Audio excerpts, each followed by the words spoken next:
with Ukraine for as long as that it takes. However, I was very disappointed.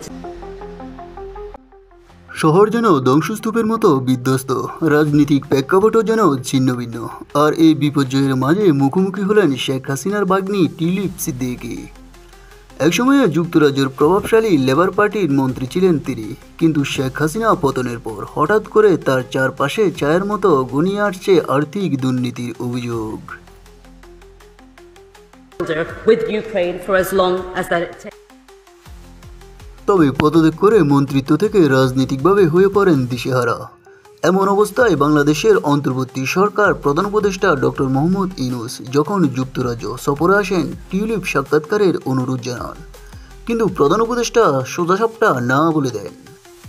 It's an absolute waste of time and money on my side. তবে তিনি অভিযোগ করেন কোনো প্রমাণ ছাড়াই তার বিরুদ্ধে চলছে রাজনৈতিক প্রতিহিংসা। তবে 42 বছর বয়সী এই রাজনীতিক ছিলেন ব্রিটেনের আর্থিক দুর্নীতি প্রতিরোধ দপ্তরের দায়িত্বশীল এক পদে, কিন্তু ঢাকায় তার ও তার পরিবারের বিরুদ্ধে একের পর এক অভিযোগ।